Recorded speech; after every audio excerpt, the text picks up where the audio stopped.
It's a job, going here and there and everywhere. The way I like to cut hair, especially for my clients, is I like it to grow back. On your own?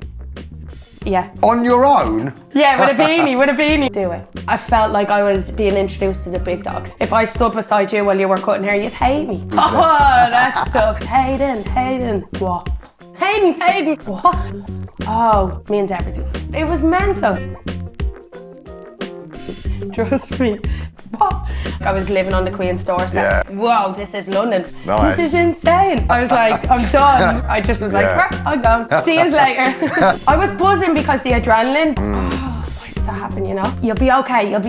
We got you. I was thinking, I've gotten away with this. Watching me, criticising me. Why did I do that? This guy is mental. This was in Glasgow, in a fruit market. What have I done? Well, thank God I broke my leg. Yeah.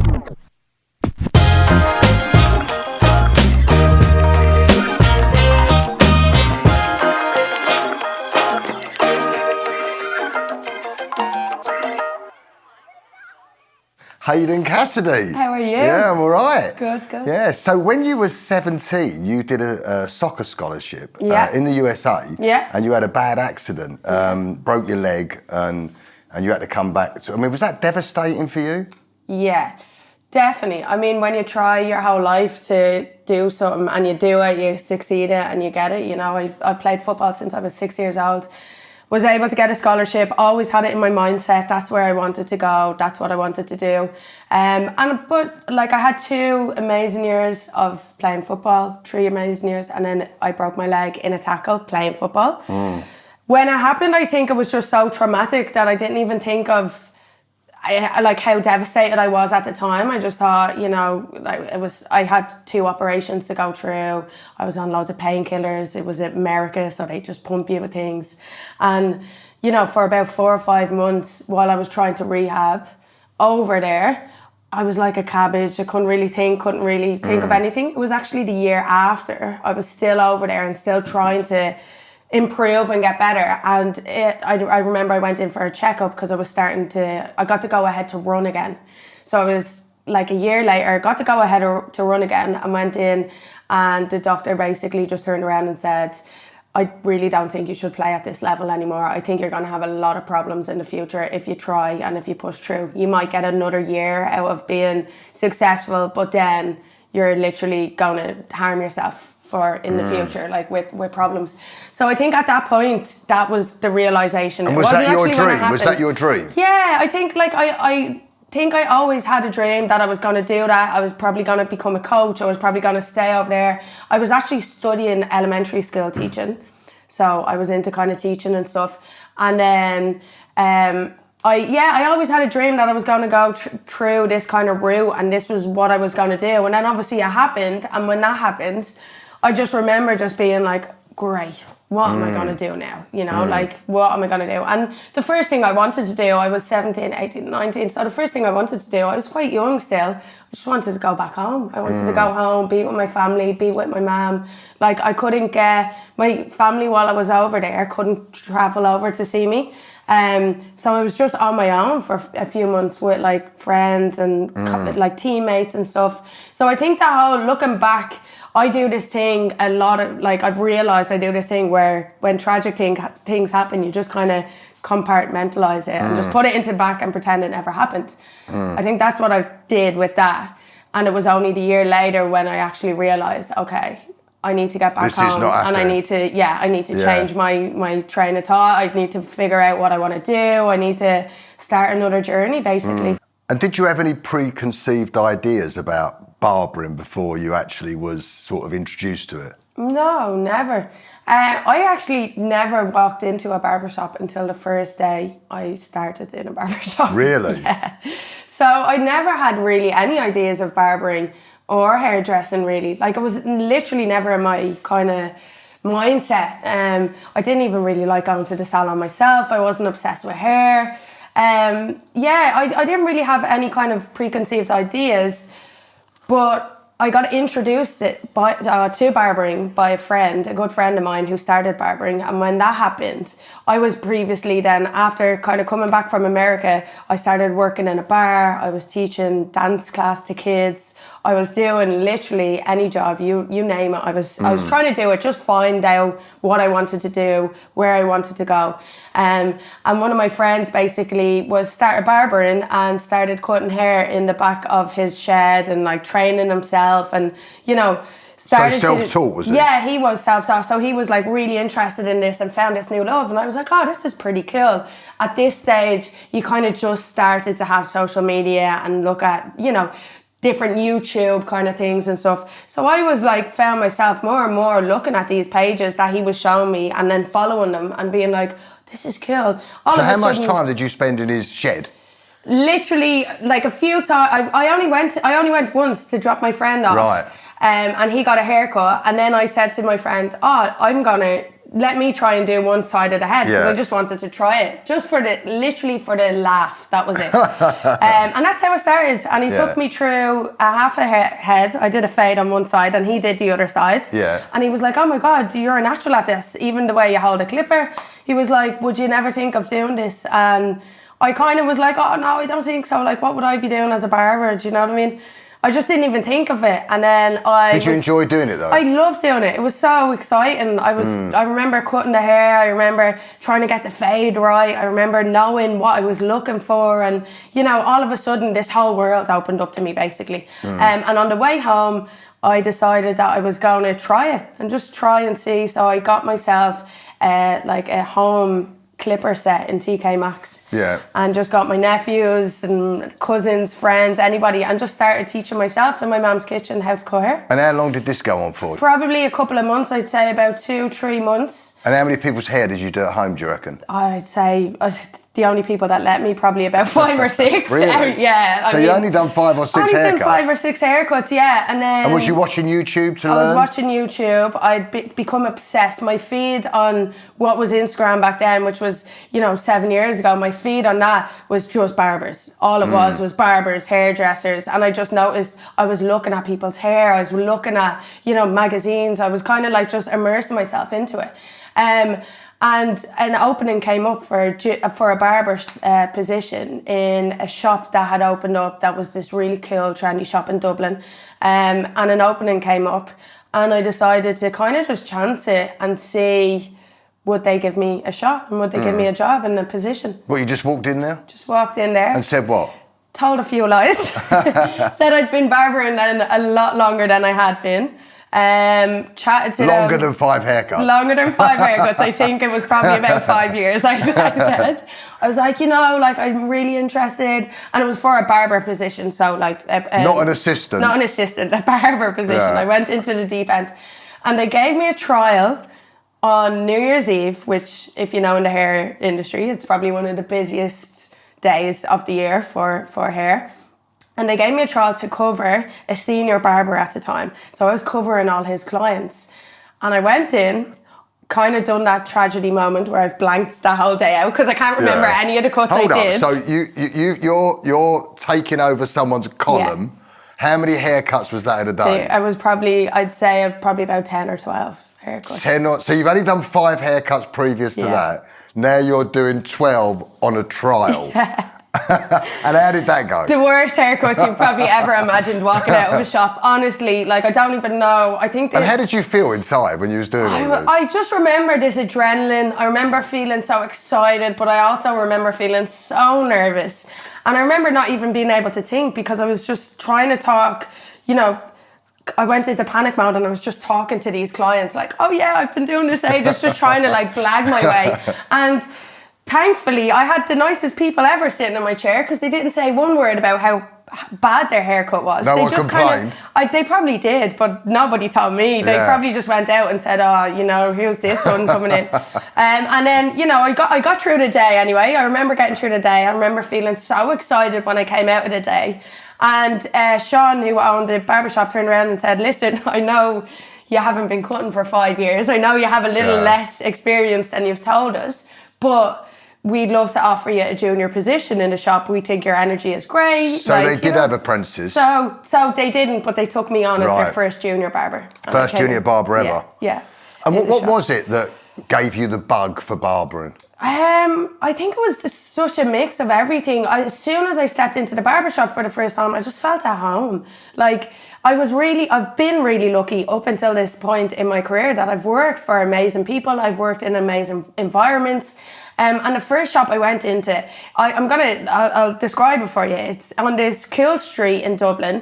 It was at the basement of a record store, and the record store was also a spray paint shop. So the coolest environment ever. Cut and sew, is that right? Cut and sew, yeah. The very first one in the basement. I walked down the stairs, and there's just like one guy's like part-time DJ, one guy's a graffiti artist, one guy, the coolest people you've ever met, who are all just like so welcoming, so amazing at what they did. Any other women in there, or was it all men? No, just me. Yeah. But I had played football for years on teams that was all male, so I didn't, for things like, people always ask me about being a female barber. For me, that didn't even come into my mindset. Yeah. I just walked in and I was like, this is sick. Great tunes playing, like it was just such a vibe. So I just went in and I just kind of embraced it all and just said, I remember at the time I was working 2 jobs and I was earning a good bit of money for, a young 2 jobs, what, doing the dance? I was doing dancing and then I was working in a bar. So I was coming out with a good bit of money. And doing the apprenticeship? No, and then I decided, I was like, okay, I take the apprenticeship. Stop that. And stop the rest. Yeah. Or I don't take this and I keep what I'm doing. But I knew that the teaching dance, I love doing. I love the kids. But I didn't want to do it as a career. And the bartending was obviously great crack. It was great fun, but it wasn't sustainable, So I just decided I was going to take this massive, massive pay cut, work on a junior apprentice wage, and just go into this industry. And what was the training like in the... The training was very hands-on. It wasn't really training. It was just, They didn't have model nights? Didn't really. I mean, it was this bustling barbershop, and it was with these 3 amazing barbers and very successful. They've a very successful shop. But what it was, which is I preferred, was go into the deep end and just learn as you go. So I would be obviously sweeping shop floors, washing clients' hair, and the shop was tiny. It was so small, and I would just stand and watch. And I was like an assistant to these 3 barbers, fully booked, and I would just stand and watch and take in everything, and they'd allow me to ask questions as they were going through. It was very intimate, so they were talking me through things. And then eventually, I'd bring kind of 1 or 2 clients in, and then the boss man Sean would take me to a side and go through these 1 or 2 clients in the morning when it was dead, maybe on a Tuesday, and the evening. And I kind of did this for a few weeks, and then he decided he'd let me take on students, so do a discounted price. And I basically just... How long was that after you started the students? I'd say only a couple of months before I was starting to cut students, with the guys looking over me. And the guys weren't easy on me. Like, I literally would be there kind of going through a fade, and I'd be like, oh, I think that looks great. It takes a while to develop your hairdressing vision, and I'd be like, bang that out. And Sonny would turn around and be like, no, you didn't get back at that. That's not good enough. Come on. They drill you into it. But it was the best way for me to learn, because I was in the midst of it. And I had nothing. I was cutting real clients, so I had to learn. Did you think it came naturally to you, or did you struggle with it? I think I was probably pretty blessed, and I think it came quite natural to me. I did struggle. Obviously, I had about 6 months where I didn't really know what I was looking at. I didn't really understand. And I always say this whenever I educate, when you first go in, you are blindsided by this whole new industry. And then eventually, after about 4 or 5 months, something just went, and I just went, oh, I see what I'm trying to achieve. I see the fade that I'm trying to make. What was that click then? I don't know. I always try and, I feel like if you could bottle that up and sell it, you'd be a millionaire. But I don't know what it was. I think it was just an understanding. And, it was like now I think previously what I would look at when I saw a picture, because I always used a picture. I always took a picture of every cut I did, and I have my very first haircut at the start of my Instagram. So you've got a good journey story there. I have every journey, and I remember looking when I took the first pictures of them haircuts, saying they were amazing. It's only when you go a couple of weeks and then look back and go, oh my gosh, what was that? And I think what it was specifically is, at the very start, I was just looking at this whole shape and whole head and just thinking, oh, that's fine. Slap a bit of product, it looks great. And I think what developed was this eye for detail and this eye that obviously just grew, and this vision that grew that everyone has at some stage that just clicks, and you go, oh, this is how I want to achieve it. This is what I'm trying to achieve, and this is what looks good. Yeah, but it took me about 10 years before I stood back and went, yeah, I'm really proud of that. Yeah. But it seems like you was feeling really proud much sooner. Yeah, I mean, I definitely think that's to do with a few things. I think because I didn't have your average training where you go into a college and you're taught this is the right way, this is the wrong way, I kind of just didn't know what I was doing. So it was very much like, go out and just do it. And I didn't have anybody telling me it was right or wrong. So I didn't know what was right or wrong. I didn't know what techniques were right or wrong until later on when I went, oh, that's what was right. That's what I was doing wrong. And I think that kind of, you know, I didn't know what I was looking at. I just knew that I wanted to create something and I wanted to make this person feel good in my chair. And that's all I really had to kind of push myself for. So I think that kind of helped in ways for me to like really just go out of my comfort zone and just try everything. And if it failed, it would grow back. You know, that was my motto. Did you ever have any times though where you made mistakes, you knew you made mistakes and it was like gut wrenching? Yeah, definitely. So many times. I mean, I still sometimes do. I think you're always your biggest critic whenever you're in this industry. And I think that's a part of the industry. You're going to criticize yourself consistently throughout your career. I mean, I do shoots from last week and I think at the time they're amazing. And then I look back on the photos and I'm like, could have done that a little bit better, you know. We've all done that, but there was definitely some moments at the very start where I remember coming home and just thinking, I can't do this anymore. I don't think this is for me. It's too hard. The hours are too long. It's the work. Like it was just for me. I was just going, what have I done? There was moments like that, but then they were weighed up by the amazing moments that I felt. This is the best career choice I ever made. So there were Thank God I broke my leg. Yeah. So there was times where you considered giving up. Yeah, 100%. And what got you through that, do you think? I think passion goes a long way. I think the drive to just prove to myself. I've always been someone that wanted to prove to myself I could do anything, and you know that stems from playing sports all my life. And I think that was a part of it as well. But I also think the people, the industry, the clients, the people you're working with, the people you're looking up to. I want to be like that one day. I want to go and be on that stage. I mean, that wasn't even in my forefront, but I want to be like Sean, who's fully booked and who owns this incredible shop. So what happened at Cut and Sew? How long was you there for in the end? I was there for about 6 or 7 months, or maybe a little bit longer. And then I moved to Ibiza and cut hair on a balcony for about 4 months, which was amazing. Yeah.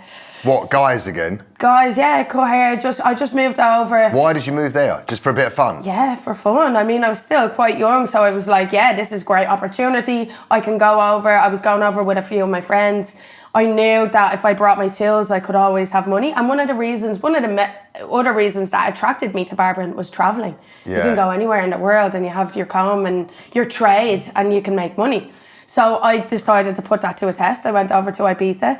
And I was away from the shop environment. I was away from being this junior barber that was getting told how to do things. More like a stylist now. Well, no, I was just on my own. It was me and that person on a balcony. You felt like a stylist, did you? No, I just felt like I was still a barber cutting hair on a balcony, but I didn't have anybody telling me that was right, that was wrong. So I just cut hair. And I think that's where I really found my kind of flair. And I remember Sean actually from Cut and Sew saying to me, you've blossomed in these couple of months and you've really come into your own. Is that because you felt free, do you think? A little bit, yeah, I think so. I think I just was able to just do it. Did it build your confidence, do you think? Yeah, a little bit. I think coming back from that holiday, I remember the first few haircuts, I felt like, you went back into Cut and Sew, did you? I went back into Cut and Sew, yeah. So after the holiday, then Sean said, I want you to come back into Cut and Sew. And I went straight back in. And it was like this new lease of life I had. I felt confident. Because you went back as a barber then? I went back as a barber, yeah. And I was starting to get busy. I was starting to come into my own. It was amazing. It was really, really amazing to come back after being away, having this incredible experience anyway, having the tools that I learned as a junior to bring over and then independently try it myself. Build up, have one of the most amazing summers I had, and then come back into the shop feeling refreshed in the same shop I started out. I think also people saw me, the guys that I started off with who always saw me as a junior, they even saw me visually, like they saw me as someone else now. They saw me as this barber coming in. Oh, you're back. Yeah. Sick. You're doing well. It looks great. And then I just started to grow, and I think that gave me the confidence to then go, okay, I'm going to push myself now. Yeah. And what did your mum and dad think of you about you doing barbering? My mum loved it. I mean, my mum has always just been very do whatever you want to do. Whatever you want to do, you can do, and you'll do it amazingly. Supportive. She's always been my biggest role, like my biggest support system. And I think if I had to turn around and told her I was going to be anything in the world, she would have said, do it. Go for it. Yeah. If you love it, yeah, do it. Exactly. And I think having that support, she was there from the very start of the journey. So she still continues. Every single journey I go on or trip I go on, my mom's the first person to call me and go, right, how did it go? Tell me everything, Are you looking forward to it? Do you need anything? Yeah. And she's always been there for me. And I think, that helped. It helped push me and helped guide me and helped, having someone that's saying to you, no matter what happens, we're going to believe in you. Yeah. It always helps. So what happened from cut and sew? From cut and sew, I went to another barber shop, which is called the Ink Factory, and that was an amazing environment. I went there for about 6 months. Back in Dublin Dublin, yeah. So it was around the corner from cut and sew. The reason I left cut and sew, everyone always says, oh, why do you leave a barber shop? Why do you move from another shop? And I just think environment, and I think I always want to grow by changing environment and being in the midst of it and throw myself into the deep end. And the shop I went to, the Ink Factory, was owned by a guy called Thomas Behan, who had been renowned to be one of the best shavers in Dublin. So old school barber shavers. I mean, it was like the blade was attached to his hand. And had you done shaving beforehand? I had never done it. Right. So the reason I went to that shop was I could do a skin fade with my eyes closed at this stage. Yeah. But it was the other aspects of barbering that because I hadn't got that training.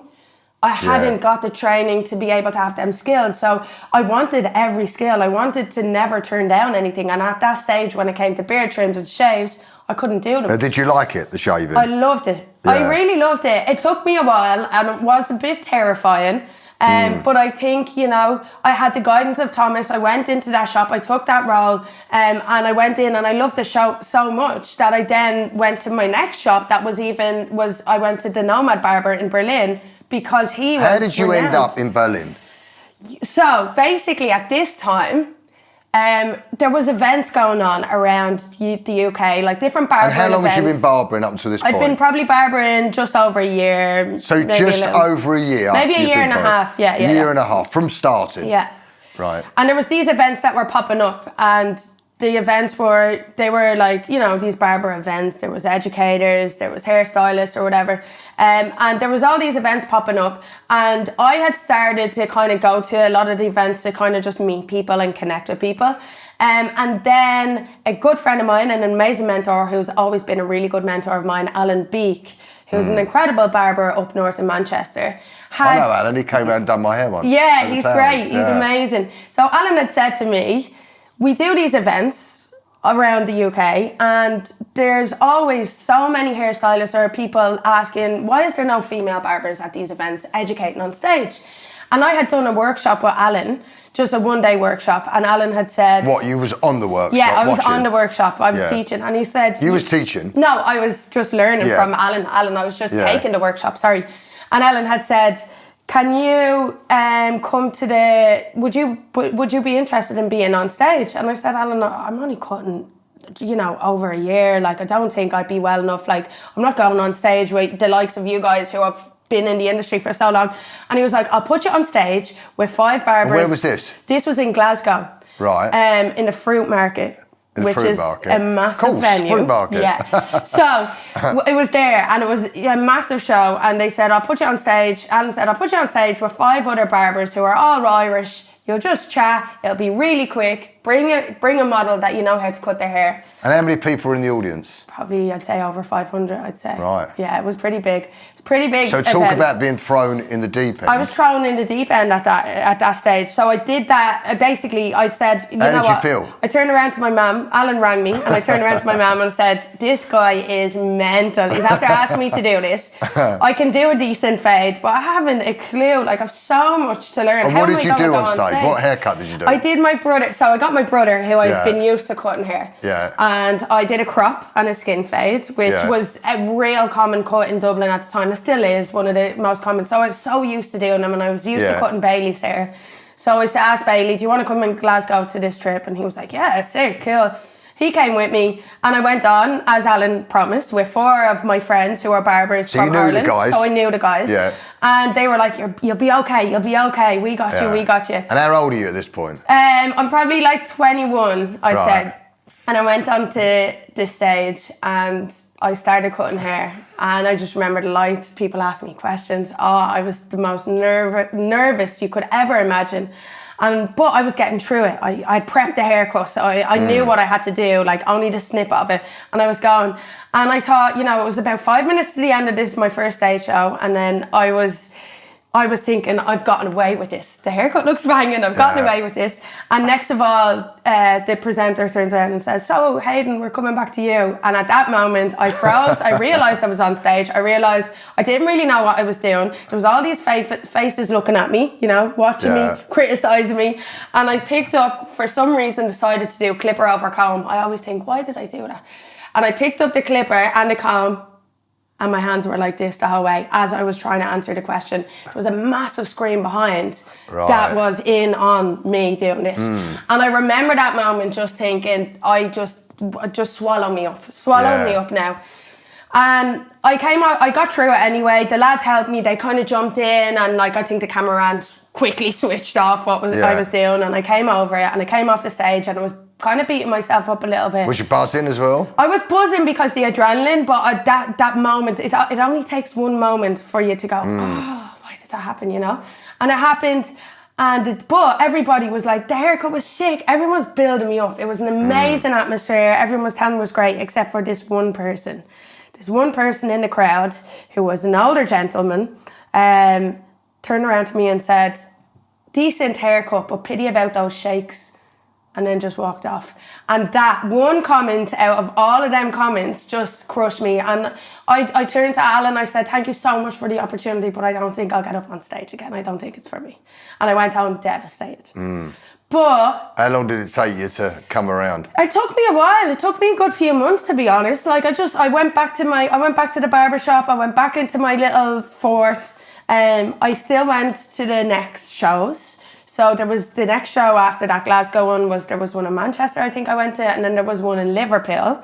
In Liverpool was where I met Miguel, who owns Nomad Barber. And what was he doing there then? He was just there. I think he was on stage. I think he was demonstrating. Like he had his YouTube series. He was one of these like really big, like well-known barbers at the time of social media. He was actually the German first person. guy? No, Miguel is from Liverpool. He's from Liverpool. Yeah, so the Nomad Barber, he's from Liverpool, and he has a shop his first shop was in the UK, and he was going to open the shop in Berlin. Right. But he was already, you know, naming lights and educating and on stage. And I had actually looked at his YouTube video the first time back in the kitchen days when I was cutting hair on how to cut hair. Yeah. So I had been fascinated by this guy, and he was traveling the world cutting hair, and I was like, this is what I want to do. So I'd met him, and I remember I walked outside this venue that we were at, and I was only watching. I was still traumatized from the moment I stepped on stage, but I was enjoying meeting and greeting and networking.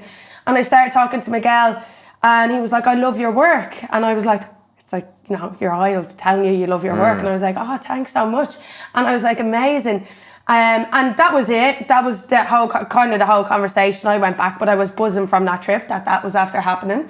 And a couple of months later then, he turned around and said, listen, would you be ever interested in moving to Berlin? I'm opening a shop and would love to have you as part of the team.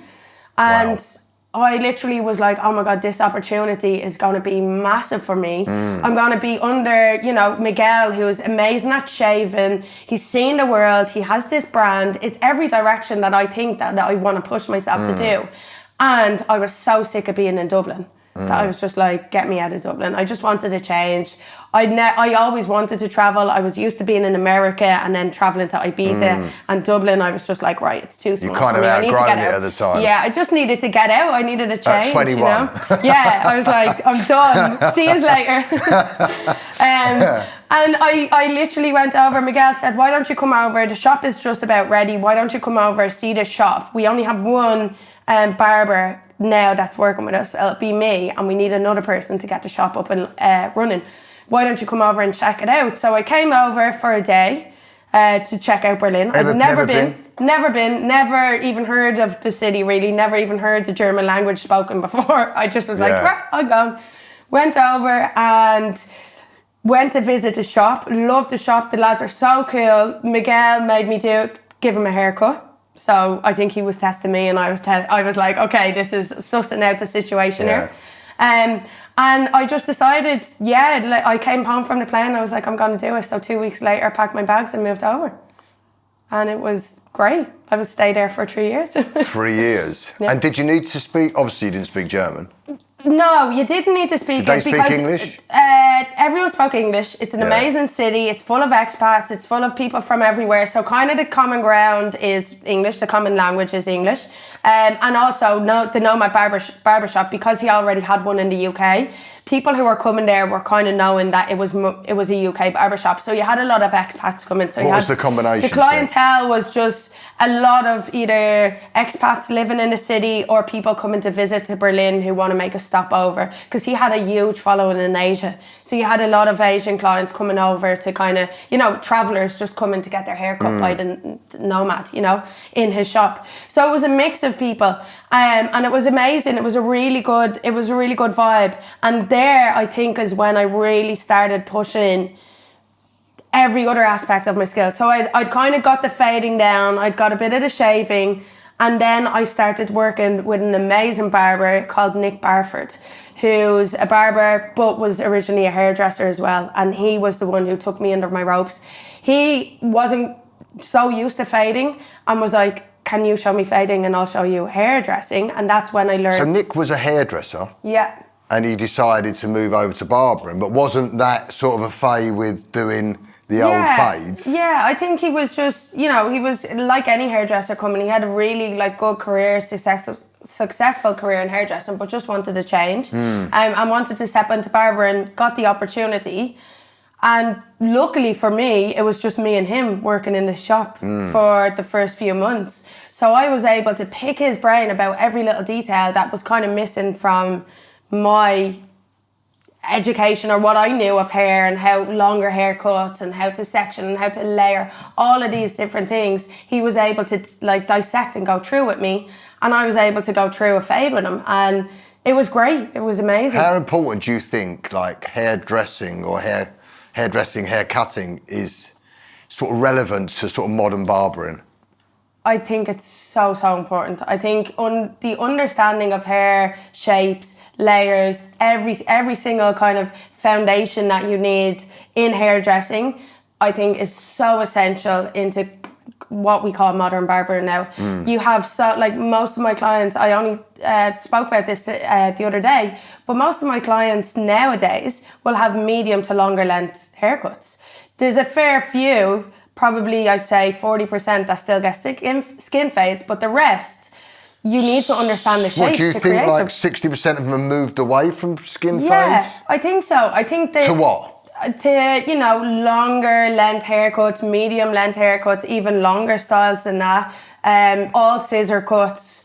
I think it's been a few different reasons. I think definitely the pandemic has given guys the confidence to actually have longer hair and know what to do. I think obviously social media and the influence of seeing different styles, I think guys are a lot more, they want to know a lot more about their hair and how to take care of it and how to style it. So they want more to kind of use more hair. So 40% of your sort of work would still be fades? Yeah. Do you think that's on the sort of decline now? I still think you still are going to have a lot of people. You're still going to have your standard fade clients who always want to fade, always want short nice tie, or always want some sort of kind of cleanliness around the ears, or, you know, with a taper or a fade. But I do think that longer hair is becoming so much more popular. Yeah, definitely. I think it's continuing to be as well. And do you think most barbers, when that sort of shift really happens, will be in a place to accommodate it?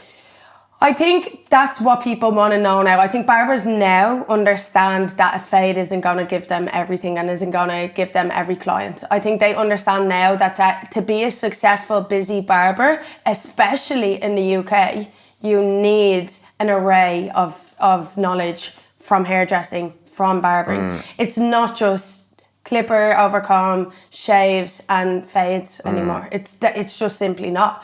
You know, your client has more understanding on what they're asking for. The barber has more understanding of what they want to create. And I think that has had a massive impact. And that's definitely the way the industry is continuing to go. I mean, more barbers now know about, you know, the session stylists like Guido, like all of these amazing people. More people are understanding that and aware of that, and aware of hairdressers like yourself and these iconic hairdressers. Whereas 10, 20 years ago, barbers might have even not crossed over and looked at that. There's more of a crossover now. There's such a crossover now. Yeah. And what was your ambition when you first started? Did you have any sort of big conceived ideas about where you wanted to go? No, not in barbering, in the industry.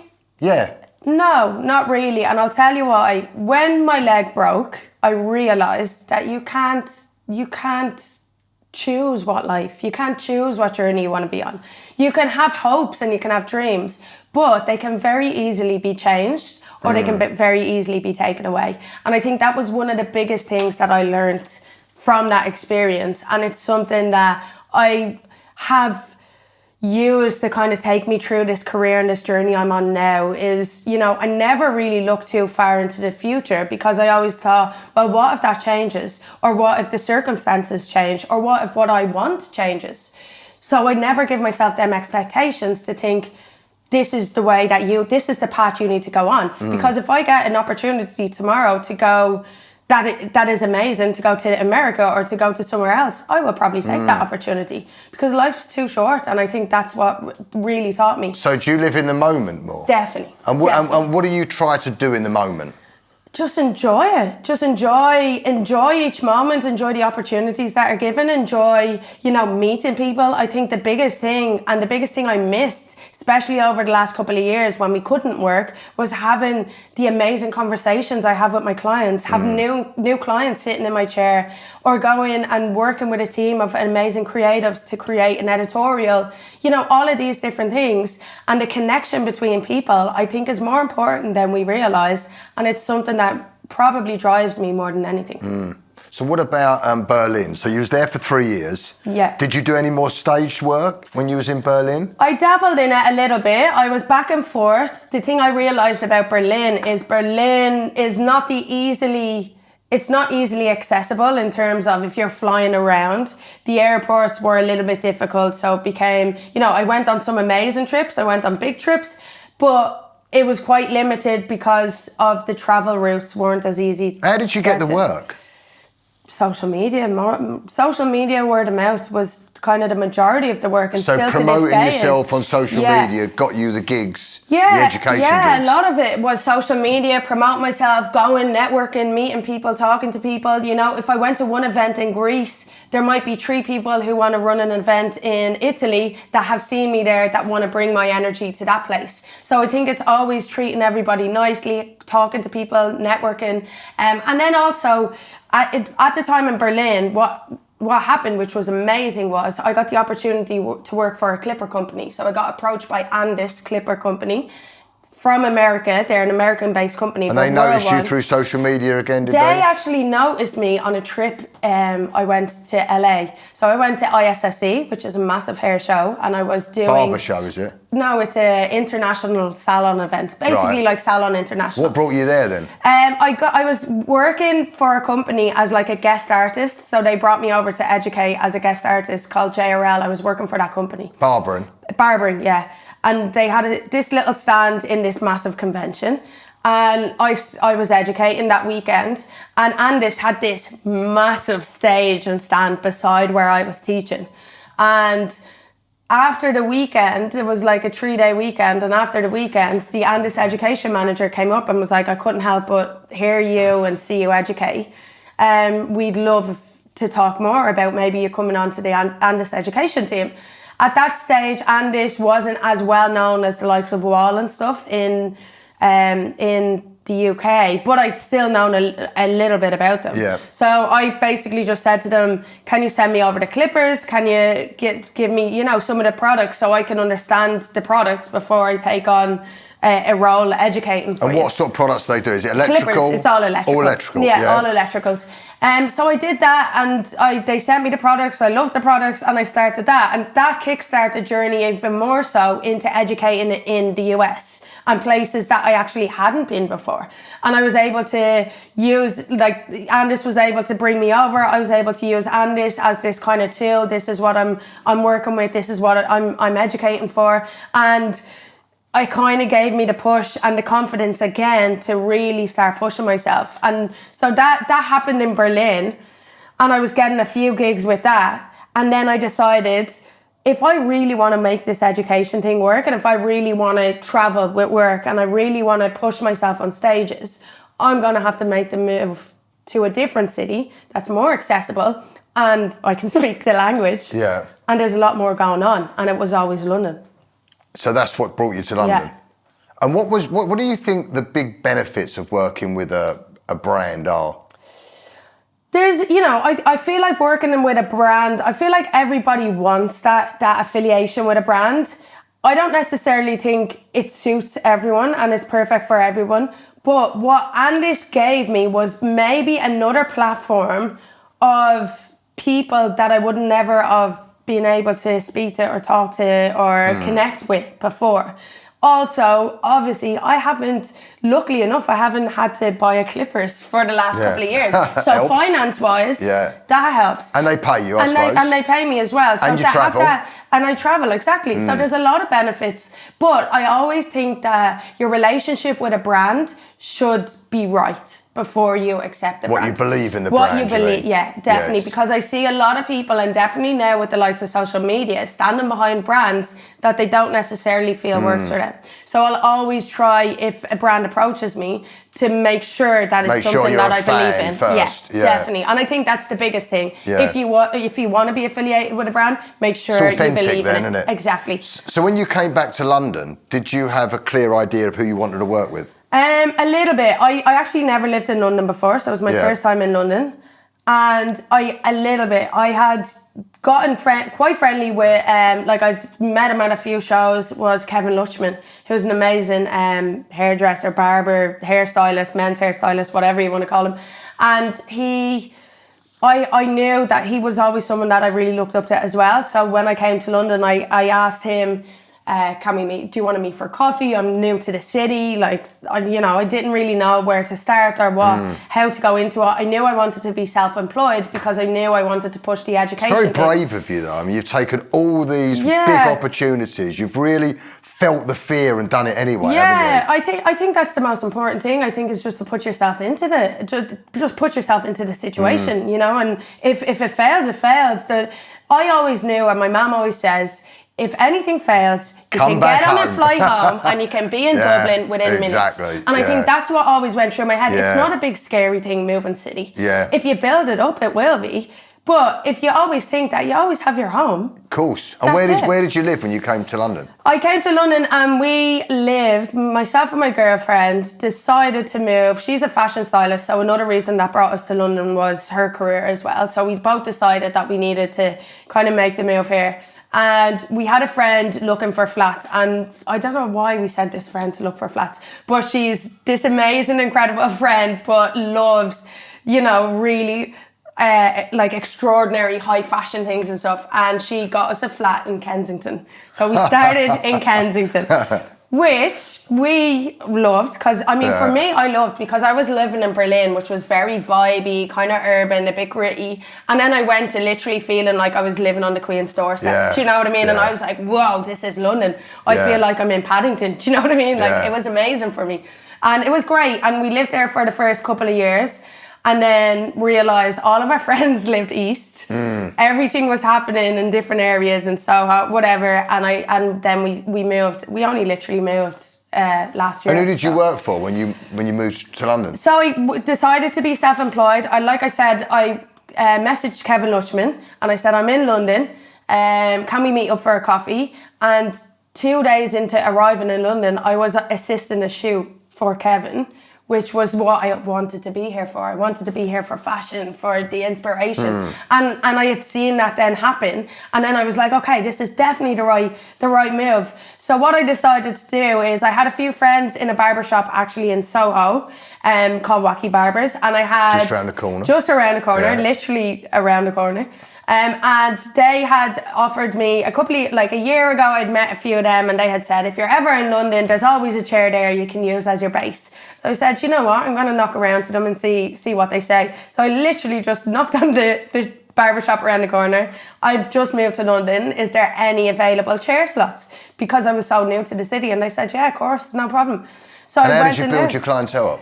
Just from, it's a walk-in shop. So just literally from just cutting hair, you know, how my schedule was from the moment I kind of moved to London was I was traveling and educating nearly every week. And then on the Tuesday to Thursday, I would be in Wacky's or in Soho cutting hair. So I didn't have a day off, but I knew I needed to do this to really push myself to build my career. And when do you feel like you got noticed as a barber? Don't know. You know, people, I get asked this question and I feel like I still sometimes think, am I noticed as a barber? You know, I don't think you ever realise yourself. Obviously you do in certain situations. Like in one time I was in Lisbon on holiday. I'd never been to the city before and I walked by a barbershop and 5 barbers ran out going, Hayden, can we get a picture? And I was like, what? Nice. This is insane. Yeah. So when moments like that, little flickers of moments like that happen, you say, I cut hair and I'm here and like, how's this happening to me? But I feel like, I don't know, I feel like it's been a progressive time of kind of discovering myself and realising that there is this brand, there is this following, there is people who want to know or want to look at my work. And I think it's just always just been a progression of time, really. Tell me about the barber battle. Barber battle. Which barber battle? Was there the first one you did when you was on stage? It was a black barber battle? Oh, was that the one in Berlin? I don't know. Oh, what one? There's been a few barber battles. Was there one that you went on stage and the audience had to kind of cheer? Yeah, that was in Berlin. Yeah, that was actually the first time. That was the first competition I've ever really done and ever did do. And it was this club in Berlin and it was a real underground setting. I'd worked for this amazing, so after Nomad I went to another barber shop that was like an Afro barber shop and they had these barber battles and they were really... So what made you go to this other barber shop when you was kind of, Nomad was your sort of hero? I went to, yeah. And what made you decide to move? I wanted to learn. I wanted to be immersed in textured hair. I wanted to learn more about. And were all these people quite cool when you moved on? Yeah. I think the thing is, they didn't hold a grudge. No, I think the most important thing is, you know, I always say, and it's not something I learned in barbering, it's something I learned from previously having jobs throughout since I was 14. And it's you never know when you might need somebody in the future. So never burn a bridge because you'll consistently go back, and the best thing to have is friends around the world. So I think that you know, everything has ended on good terms, and every reason I left a shop was not because of the shop or the people. It was because of me, because I wanted to learn and I wanted to grow. And I knew the only way for me to do that is to put myself into an environment where I literally have to learn because I'm in the deep. So how important, I mean, you've had a meteoric rise, right? I mean, you've been doing barbering for 7 years, right? How important were there mentors in your life to the success of where you are now? The most important. honestly, the most important thing that helped me go through this insane career that I've had so far has been the people around me, and it's been the people in the industry. It's been the likes of your Alan Beak, of your Kevin Lutchman, of your Nomad. It's all of these incredible people who so selflessly decided to take me under their wing, gave me opportunities when I didn't even see them. They saw them, and they literally just took me into the community and really helped push me and champion me. And I think without that, you know, I probably still would be a barber. I probably still would be loving, but I wouldn't have believed in myself enough to push myself to where I've come today. So someone else, what advice would you give to someone else, another young woman that's thinking of getting the barbering world? What advice would you give them? What advice would you give them if they wanted to be so successful so quickly? I don't know, because I think a lot of it has to come down to you with your own beliefs, drives, and your passion. And I think if you're the type of person that can really push yourself, then I think what you need to do is just go in head first, take everything on. I always say the biggest thing in what I've done and how I've done it is asking questions to everybody. You haven't been frightened to ask questions? Never. I will go up to anybody, anytime, anywhere, and just ask questions. And I think you need to do that, because nobody's going to come and hand you the answers. You're going to have to find the answers for yourself, and that might come from just going out your comfort zone, getting your confidence on, putting on a brave face and just talking and meeting people. And I think that is one of the biggest things I would say is believe in yourself and just really push yourself to go out there and just connect and try things. Just try. If you don't try, you'll never know. And I think trying is one of the biggest things. If you fail, it is okay. It's fine. We fail every day. I fail every single day. But if you didn't try, you won't know how to overcome that problem. And I think that's the biggest thing. I love when I fail, because I know I've learned from it. And I know the next time I won't. Great advice. So you're a visual learner, right? Yes. Do you think someone could learn fully online? Fully online. I think if they had the drive to sit down and go through it, I don't think I could have learned fully online. Personally, that's my own personal experience. I'm sure there is people out there that can learn fully online. Personally, I wouldn't necessarily think I'm that type of person, because I need to be up in your face asking you questions and looking at what you're doing, literally standing over it, you know. If I stood beside you while you were cutting hair, you'd hate me, because I'd be literally on top of you. Why are you doing that? What are you doing? I'm sure I wouldn't. But did you ever and that's me, you know. Yeah, no, I hear you. Did you ever go to college?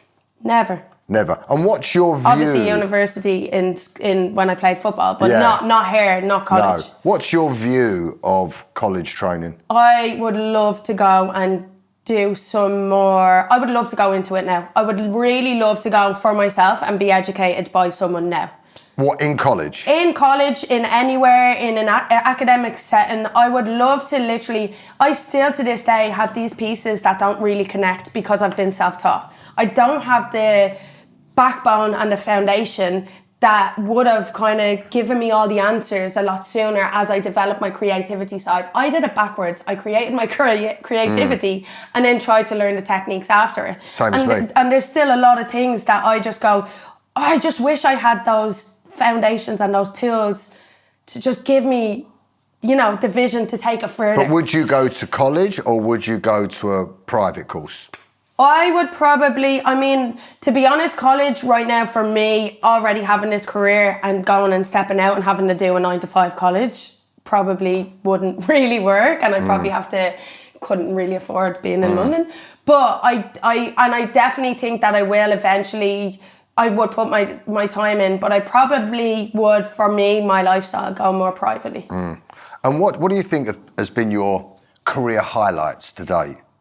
So many, honestly. So many in these short 7 years. Honestly, I think, okay, the one that always just comes to the foremost of my mind, and the most amazing moment that I don't think I'll ever relive. And it was a moment that I think I probably wouldn't have even imagined or dreamed of, was stepping out on the stage in Brazil. I had a 4-hour demonstration I had to do in Brazil in Belo Horizonte. And I got asked to go to be the only female there, barber. And there was it was in this massive big stadium, and there was thousands, I'd say about close to 5,000 people, barbers. And I went onto that stage. I have videos to prove. You can go through my Instagram. And I went onto that stage. With who? On my own. On your own, educating. In front of 5,000 people? Never been to How this long area was you on before. stage for? 4 hours. On your own? Trust me. It was the longest. No, it wasn't. It was actually a very quick 4 hours, but 4 hours. Wow. I did 5 demonstrations. I did a whole collection on stage. It was mental. I don't know how I did it, but I did it. And it made it all worth it when I went on stage, travelled across the country and went to these people that I've never seen before. I've never been in the country before. And they were all chanting my name at the top of their lungs. Hayden, Hayden. I was like, wow. What is this? So is Brazil the next move for you? Maybe, who knows? No, it was amazing. You know what? It's amazing. It was such an incredible experience. The people were lovely. The people are amazing. But I know that this similar experience happened when I went to Indonesia. I've been to places that I couldn't even imagine I've been to with barbering. And my next is next month in Mexico. So yeah, that might be my top one. Wow. Why do you love educating so much? I just think educating, to me, I think education is so important. And I grew up with a family of teachers. So my mum's a teacher, my auntie's a teacher, my uncle's a teacher. So I grew up in a family of education. Now, not the norm education. It was always a bit eccentric, like very creative. Montessori, that kind of vibe. Yeah, just very, very creative. You know, my mum is history and art, and, we were dragged to museums and told about all of this stuff. And I think education in every form is probably the most important thing you can get, because power is knowledge, and knowledge is power. And I think that's so important. And I think people don't value that enough. I didn't realise it enough in any part of my kind of journey in my whole life. But I think now I'm really understanding the value, and I'm understanding the value I give to people when I can explain things from them to go from knowing nothing to actually the light bulb clicking in their head and going, oh, and then seeing the confidence build in someone with the knowledge they have means everything. And are you constantly getting educated as well? Yeah, constantly. I'm literally just about to probably go in and start another more hairdressing focused course that I'm going to be starting very soon. And I'm soon. So I'm going to try and go in there and start. Is it a barbering course or? No, I'm going to go in and I'm just going to try and get my foundations from hairdressing. And how long is that course going to be for? I have to go in and meet with them. So I'm going in to meet them. It's one of the reasons I came to move over here was to get more education, was one of the reasons I came to London. Unfortunately, finances didn't play out and education can be quite pricey. So coming over to London, obviously I needed to afford to try and live. And then education, I never really could afford it. Now I can afford it, I'm going to invest in it. And I think that's the biggest thing, is to invest in it. I've been learning how to do colour as well for a while. And I think, the beauty of this industry is we're constantly changing and learning and growing, and trends are constantly changing. So I think it's important to keep educating yourself no matter what. And you think colour is going to be important in men's hair? Definitely. I mean, I have so many clients. Come April, I have so many clients who go, what do you think about colouring? What do you think about this? And I know barbershops who have implemented it and it's gone successful. So I think, if colour can enhance what you do and what you create, why not try it? Because I pushed through the colouring for the new T-level in barbering. Yes. Because I was the chair. Yeah. So you think that was a good move? Definitely good move. I think it's so important. I 100% think it's a good move. And I think it's something, it's a tool that I think is going to be so important, not only now, but definitely future to come. People are getting so creative with their hairs. They want, I had my client yesterday who I coloured, I bleached his whole head, created this rose champagne kind of blonde in his head. And he's a builder, but he loves it. Yeah. It doesn't matter who you are these days. It's the form of expression comes from colouring, comes from creative styles. And I think it's so important. And it's not only for women, it's for men. It's for everybody. Talk me through Creative Head Awards. What made you decide to enter them? I think I wanted to challenge myself. It was the first like award like that I ever did. I wasn't necessarily. So it's the first time you've ever entered an award. Yeah, first time. First, and since then it's been the first time. I've never done it again. I was pushed by. I used to work when I came here. I also worked in a place called Ruffians, which is in Covent Garden, a barbershop, an amazing barbershop. And the guy who owns Ruffians, Andrew, kept on at me, kept pushing me, go on, enter it. I know you can do it. I know you can do it. And I was saying, I don't know if I can do these awards, and I've never been in the award type or ceremonies or stuff. I don't know. And I was kind of toying with it, and then I was like, oh no, I don't. Like, I didn't believe in myself. Truth, honest, didn't believe in myself to be able to be up with these names of, Creative Head Awards, British Hairdressing Award, all these names. I was just, that's another level to me. And with a consistent push, I just started to think about it. It was like the seed had been planted in my head. And then lockdown came and I had nothing else to do. Right. I couldn't work in the shop. I couldn't cut clients. I couldn't educate. So I just decided, you know what, I'm going to use this time and use it to create this concept. And what did you have to do for the awards? For the awards, I entered 2 awards. So I got finalists for both categories I entered. One was men's hair specialist and one was it girl. The it girl is basically under 30s, most promising or future star kind of vibe. And they were both slightly different. The men's hair specialist, I had to create a piece basically. It was like almost like a portfolio piece with editorials, shoots I've done specifically for it, and then a story obviously about your journey and about what you want to achieve, like why you're a men's hair specialist. It's basically all about why and what you want to do and how you want to alongside your work, alongside all the work and everything you've kind of done. And the It Girl was again quite similar but different. I think the men's hair specialist was more kind of editorial focused on shoots and collections, whereas the It Girl was more of your story. But both combined had pieces. So the It Girl, you could have been a hairdresser or a barber. Yeah, hairdresser or barber. I think I've been the only barber to win the It Girl. Yeah. So what one did you actually win? The It Girl. I won the It Girl and I was 5 finalists for men's hair specialist. So I was in the top finalist for that and the It Girl. And I didn't think I was going to get any. And then how did that feel, winning the It Girl? It was mental. Like, I remember going and I remember even they announced that I got to both finalists and everyone was like, oh my God, you got 2 categories, finalists of both. Like, what? And I was like, oh my God, this is like, I didn't believe it. I was buzzing, but I didn't really believe it. I was just like, what? How has this happened? Because it's a big do, isn't it? It's a big do, yeah. Unfortunately, we had the year of COVID, so we had a smaller do, but it was still an amazing do. Oh, was it an online award? No, it was half online, but the finalists were allowed to go. That's right, so obviously it was down the road, it was in print work. So I was like, yeah, I'll go, lovely, get me out of the house. I've been locked down for months. Yeah.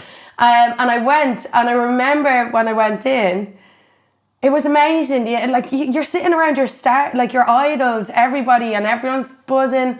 And I was sitting in that audience, and they were going through the categories, and I was seeing all these amazing hairstylists, very hairdressing orientated. So for me, it was a world. I was used to barber battles and barber shows, so this was a world I'm not used to. Everyone with their kind of black tie and all, and I'm just like, what's going on here? With a beanie. Yeah, with a beanie well, on. You had a white suit on that I had a white suit. I did killing it. Danny was like, you have to do the card for this. So I was like, right, I'll do it. But it was an amazing atmosphere to be there. And then when it came to the category of the It Girl, I just remember looking at the VT and thinking, oh, that looks cool. That, like all the other finalists.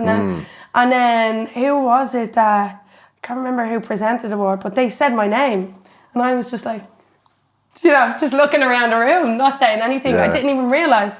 And then when they said my name, someone said to me, no, it's you. Like, and I was like, what? And I just ran up and I just couldn't believe it. And it was amazing. And it was an amazing achievement. And more so, it was an amazing achievement because I proved to myself something that I thought I could never do, And I think that was the biggest outcome of it. And how's it helped your career, do you think? I mean, I think because it's helped my career. Obviously, it's opened me to a world that I wasn't really on the radar. I was never really on the radar of the hairdressing scene in the UK. I was always quite known in barbering, or, you know, people would know about me or see me at events, but in hairdressing, this was the first time I felt like I was being introduced to the big dogs, you know, and that was amazing. And, you know, I've gained some amazing friendships out of it, some great editorials, and I think it'll continue to, you know, it's something I'll continue to be proud of that I did. Whether I'll enter anything again, who knows? Why wouldn't you? I don't know. I toy with the idea of the validation of, do I need the validation of it? Do I want the validation? Do I need to put, like, when we come down to it, big awards like this are a lot of money to go in and enter. They are. And I feel like, does it impact massively my career? Probably not. Is it great to have? Yes. So you wouldn't enter British Hairdressing Awards doing the men's category? No, probably not. No, never say never. Do you know what I mean? If I had a good team and a great concept and a great idea, and if it's something that, you know, I felt the time was right and I wanted to do it, I probably would do it. But I just don't necessarily need the validation for it. My validation comes from my clients and comes from what I do. So you don't think it would actually help your career being men's British hairdresser? I think it would definitely help. I think it definitely would impact my career. I think it would definitely help my career. But I think more so if I wanted to open a salon with my name above it, come on. What about education? Would it help your education? Yeah, I think education, it would help. I think, honestly, any award helps. Yeah. So it doesn't not help. A lot of credibility, isn't it? It's credibility, exactly. But I think what has happened now, it's you know, British Hairdressing Awards has been around for so long, and I think what has happened now, but previous to that ever being around, was you got that validation, and then you got, you know, your editorials, your magazine spreads, and this title. With social media now, there's just so much going on there. Whereas social media, you can reach the engagement of who you've wanted to reach in that, probably, you know, in that awards and on that magazine cover. You can probably reach that engagement when it comes to social media in just posting a photo or a reel. How much video. work do you put into social media? It's a job. Is it like another job for you? It is like another job. Like, it's I do everything myself. So I manage myself. I manage my education. I manage my social media. I do absolutely everything myself. And you know, it does become a job. I have to have a day where it's just admin. I have to have a content day where I take a day that I just create content to be able to post. You know, my journey home, we all know what commuting is like in London. My journey from Hackney to Highgate is my journey where I'm posting up, I'm engaging with followers, I'm writing up. As soon as I go back, that's home time. You know what I think's really cool though, is that you didn't wait to get to a position or a skill set. You literally started posting from the day you started hair. Yeah. So your journey is there. Yeah. And I think that's very inspiring for a lot of young people, because they're probably thinking, oh, I shouldn't be posting stuff until I get good enough. Yeah, definitely. And I think that's something that has really helped me along my career, is seeing my journey to look back on right there. It's seeing that journey. Also, I feel like, you know, I have followers that have been with me since day one. So for them to see this career and this journey and this inspiration, some are barbers, some are hairstylers, some are just in their own career paths. But to see the impact that has given to people who, you know, will get bet up about social media and think they're not good enough, or think, how can I get like this? There is no trick to being the best at social media or to getting followers or to getting likes. What I've believed in the very start is just be you, just be authentic, and just be yourself. Show your journey, show the ups and downs. Have you ever deleted some of the haircuts from way back?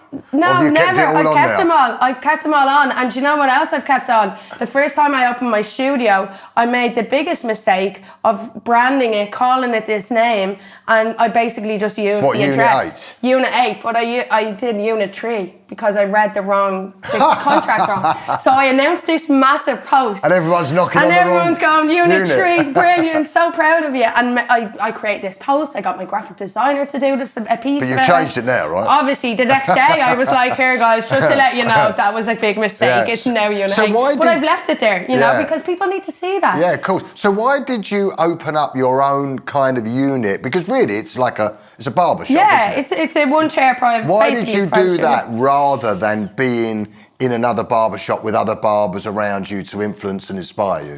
Yeah, I think it was a mix of things, you know. It was a mix of circumstance, it was a mix of the career and my path that I wanted to go on now and what I needed as well. It was, you know, what I needed to really push my brand and push myself. And I think one of the biggest things, how it kind of all came about, was actually the pandemic. I was working, renting a chair in 2 different shops, and I was educating a lot, so I was traveling all the time.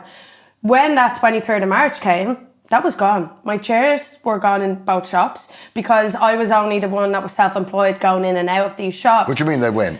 Well, they had obviously had to close down, but they had full-time staff that was on furlough, and full-time staff were more important than me just going in and out. Because you had less barbers in the shop, exactly, is that right? Exactly. So them opportunities, it was like, we can't really work there anymore. So I didn't have a place to work. I didn't have a barber shop. Obviously, the pandemic happened, and I couldn't travel anymore. So in that March, I had, I think it was 14 events for the year. That was going to be nearly like my yearly salary.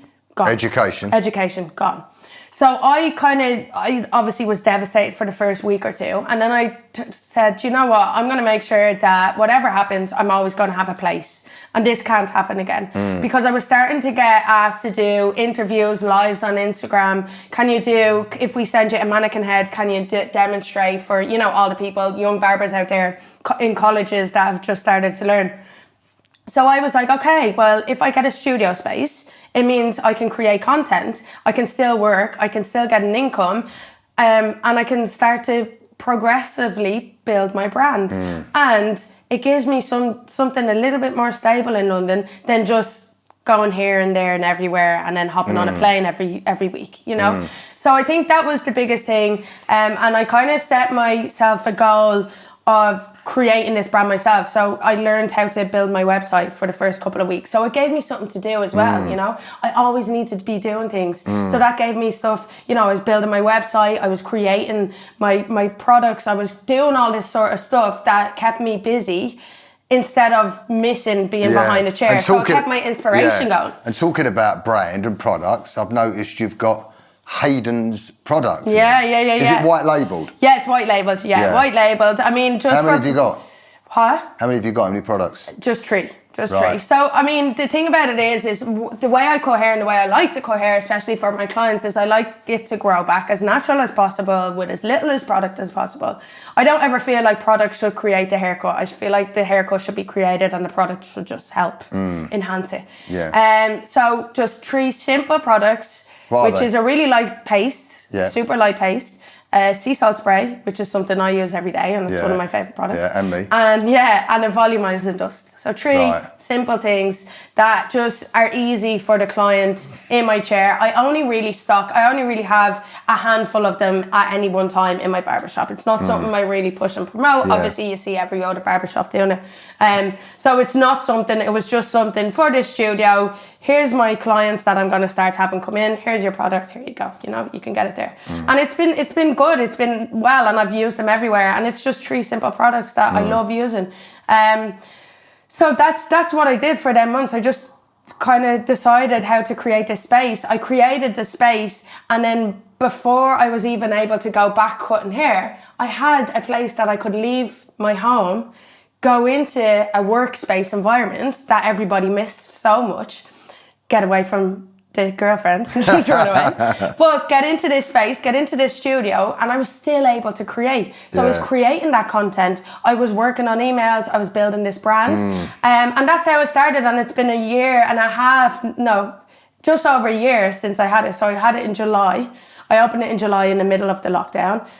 I think I had 3 weeks of being open, and then we all had to close again. So it was like that for a while. But again, there was times where I was like, is this the right decision? But it was, because it gave me that space that I needed to create, and I've continued to do so. So now, like I said, I have private clients. I have clients who come in appointment only on certain days a week, and they know in advance. Then I have my days that are allocated to creating content in the studio. And then I have my days where I'm doing one-to-one education in the studio. And then I have my days where I can be flexible and maybe do a shoot or an editorial or go travel and teach somewhere else. So for me, it just works. Yes, I do miss the environment of a busy, buzzing barbershop. But I pop in every barbershop in London. I can pop in and get that whenever I want. But with my clients, what's the biggest value that I realized is I've had the best conversations with my clients since opening this studio. I've had real connections, and every single client has become a friend to me. Why do you think that is? Because it's a safe space. It's a safe, private space. There's no ears, there's no other conversations going on. There's no, there's no someone talking about politics while someone's talking about what they're doing last night. There's none of that. People can be much more open. Exactly. They can just sit and chat. And, I've taken some clients through some dark times through that and through some really happy times. And I think they're the moments in your career that are not on stage, they're not on social media, but they're the moments that matter the most. And I've been able to have them, And I think that's what I'm most grateful for. So tell me this, what do you think the positives and negatives are of being a woman barber? I think there is quite a few. I think positives. I always get baffled with this because one, I've started my career with, oh, you're a female barber, which is something I never really realized. So when it was said to me, I was like, oh, am I? Is that not usual? So I never really realised, and then obviously it became this thing, and I was able to capitalise on it. I'm not going to lie. People needed a female barber. I was there to step up and do it. I was there to educate. So it helped me grow my career, and it's helped me go to events in Greece, in Italy, in Moscow, where they're like, we need someone that's female to, be gender diverse or whatever. Let's stick Hayden on. I've been able to make a great career out of that. But do I see myself as a female barber? Not really. I see myself as a barber. Positives and negatives about being a female barber. I think everybody is always going to say you're a female barber. That's one probably that, I know some people that find that empowerment. For me, it doesn't really matter to me, whoever you are, as long as you can do your job and cut hair. And then I also think for some people, and a lot of people that I've taught in classes or one-to-one, a lot of females, women find it difficult to actually be confident in what they're doing and be in front of a male and tell them how they should have their hair cut and give them a beard trim. And a lot of people suffer with that. I never suffered with that because I wasn't that type of person to let that kind of get into my mind. Maybe also because I'm a lesbian, who knows? But I didn't have that hardship really that I think some people have found. And some people have been intimidated by going into a barbershop that's all male, because majority of barbershops, all male clients, all male, staff that are there. Whereas I was used to that because I had football. So there's been positives and negatives, but I do think it's important to change your mindset into how you see it. And to, if you are a female barber, if you're the only female barber in your shop or in your community, use it. So you think there's been more positives than negatives? I think so. I think it's all to do with your mindset, and I think your mindset is very important when it comes to it. But I think there's no need for you to use that as an excuse to not be able to achieve something, because I think anything is possible, and I think you can achieve whatever you want to achieve, being female or male, but you just have to work hard a little bit harder at it. But I think you can't really. I don't believe you should use it as an excuse, because a lot of people say, oh, well, them clients, I'm not busy because I'm a female barber, or I can't do that because I'm a female barber. It's bullshit. So where do you think this drive and ambition came from? I would say probably since I was younger, since my mum, the way I was brought up. I think being madly into sports always helps. You're always competitive. And I think also just, I was always brought up with just the belief of just achieve anything and live the best you can live, and don't take life too seriously, live each moment as it comes. And I think it's something that is so easily said, but so easily forgotten. And I think it's important to just keep remembering yourself, don't take it too seriously. Just keep at it and enjoy it. That's the most important thing. Enjoy it. And what does making it look like for you? I don't know, because I don't feel like I feel like making it for me would be success and happiness, but is anybody really successful in happiness? We are, maybe for a second. When I was on that stage in Brazil, I was happy and successful, but it probably came a week and the adrenaline went down and I went, oh, what am I doing? I'm traveling, I'm on another plane. So I feel like it comes and goes, but I think, you know. What would sustainable I think success sustainable look like for you? is now that I'm coming into 30 this year. So I think now that I'm coming into 30, I think, you know, I want a family. I want to have stability for a house for kids or whatever. Whereas if you asked me this 2 years ago, I would have said, I don't care as long as I can hop on a plane and go to anywhere I want to go. But I think now, obviously, as you go through your years, things shift. And I think for me now, it's important to create something that's going to last, that has longevity. But I wouldn't be opposed to the odd adventure every now and again. And I think as long as I can do that, I'm happy. What would you say to someone that was thinking about a career in hair? Do it. Go Why? for it. Because the possibilities are endless. The doors, the opportunities, there's so much you can create in hair. And I think if you are a creative person, like I was, but didn't actually realise that that's what hair was, is creating and, you know, making people happy, being outspoken. If you are all these things and you're thinking, oh, I love doing art, but only a little bit, or I love doing this, just think about hair, because honestly, it ticked all the boxes without me even realising it ticked. And I think if you are someone that sounds like you want this kind of adventurous, you want to do different things, you want things to be different, change, you know, the great thing about our job is every client is different, so every day is different. If that is for you, then do it and just really push yourself, because you can definitely achieve anything. So what do you think the top 3 key things are to thrive in as a hairdresser or a barber? Confidence. Good chat, which probably goes into confidence, and drive and ambition, I'd say. Hard work. The biggest thing I think is hard work. It's a lot of work. We're working on days off. We're working when we're, you know, going to bed. We're constantly working, and I think people don't see that. They see all the other stuff and then forget about that. But I think definitely hard work, but also confidence, ambition, drive, passion, everything. And if you was the president of the barbering industry, what one thing would you do to safeguard and support the business? I would remove egos completely. I would have no egos allowed in the barbershop. No, I'm busy, I don't need to do this. I would make every single barber, no matter who you are, to pick up a sweeping brush and brush that chair and greet clients, take the jackets. I would probably have very little hierarchy, because I feel like hierarchy only brings Does that happen in barbers? So much. Yeah, I've worked with barbers and I've worked in barbershops that at the start, when we're all on playing field, we're all best of friends. As soon as the competition starts to get, someone's busier than the other, someone's told that they're better than the other, it can become toxic. And it's one of the reasons why I left Dublin, was because it was quite small. And I found that the barbering industry was becoming like that. And I think the great thing about living in London is there's so many barbershops that between this one and the one on the corner, people don't care, because there's so many people and so many barbershops. And I think coming from a small town, the thing that you need to be most aware of is to not give anyone a big head and just organically realise that you're in a service. You're a service person. So I think getting rid of all egos would be the number one thing. And if you could decide now, a career in barbering, or a career in football, what one would you choose now? Oh, that's tough. That is tough.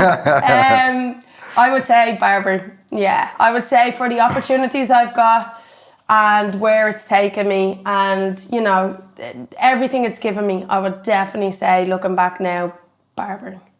I still love to play. Yeah. I still love a good game of footy. It's fate then, isn't it? It is, exactly. And that's why I'm not, you know, you asked me at the start of this interview, how hard was it and how tragic was it when that happened to me.